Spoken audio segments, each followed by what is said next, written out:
When you picture the Great Wall of China, what comes to mind? Probably this massive, single wall stretching endlessly across mountains, right? Well, what if I told you that picture we all have in our heads, it isn't quite right? You know the story. It's this incredible barrier, a single line drawn in the sand to keep enemies out. It's a simple, powerful idea, and it makes for a fantastic tale. But it's just not the true story. The reality is actually way more complex, and honestly, a whole lot more interesting. So to get to the bottom of it, we need to ask some better questions. We've got to look past the legend to understand what this amazing project really was. And that's exactly what we're going to dig into right now. Okay, so first things first. We have to completely adjust our most basic idea of what the wall is. Let's start there. This right here is the biggest misconception. The Great Wall isn't one wall. It's a huge collection of walls, forts, and even trenches, all built by different dynasties over 2,000 years. There was never a point in history where it was one single connected wall. And they weren't all built the same way either. You know that iconic image of the beautiful brick and stone wall winding over the mountains? That's mostly from the Ming Dynasty, which is pretty late in the game. For centuries before that, the walls were made of much simpler stuff, like rammed earth or wood. A lot of those older parts are long gone now. Now, the scale is still just mind-blowing. If you were to add up every single known section, you're looking at over 21,000 kilometers. But the key thing to remember is that they were never all standing and connected at the same time. It was always an evolving patchwork. So it's way more accurate to think of it not as a wall but as a border control network. It was a whole military system. The walls were just one piece of the puzzle, linked together by watchtowers to send signals, forts for troops, and bases for supplies. The goal was to manage and watch the border, not just to seal it off. Okay, so if it was this incredibly complex system, why go through all that trouble?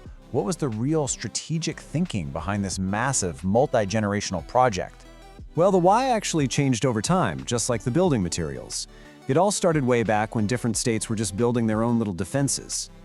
Then, Emperor Qin Shi Huang came along and ordered a bunch of them to be connected. But it was really the Ming Dynasty that created the sophisticated stone system we think of today. The main problem all these dynasties were trying to solve was mobility.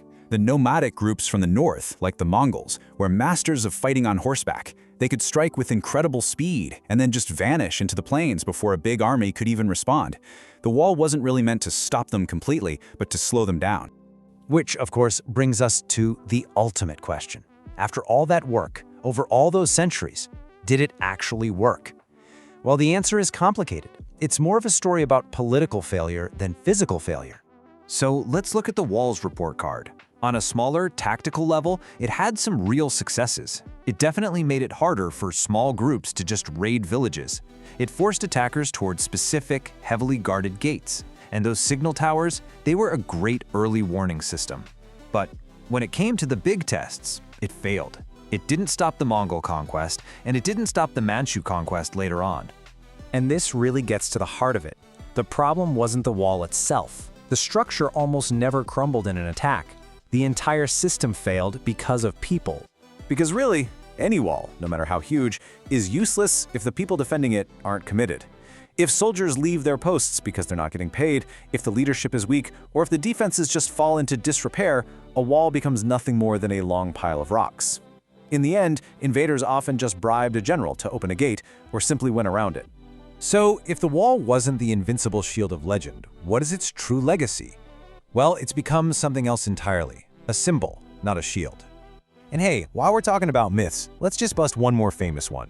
No, the Great Wall is not visible from space with the naked eye. Astronauts have confirmed this over and over again. It's simply too narrow. It's just another part of the legend that has grown bigger than the reality. This, right here, is the real takeaway. The Great Wall is like a massive historical document written on the face of the Earth. It isn't a simple story of success. It's a story of incredible human ambition. It shows us how an entire civilization wrestled with a huge, persistent problem, using whatever tools, technology, and ideas they had over many, many centuries. Ultimately, the story of the Great Wall makes you think. It leaves us with a really important question. What can this giant project teach us about the difference between just building something massive and creating a strategy that actually works?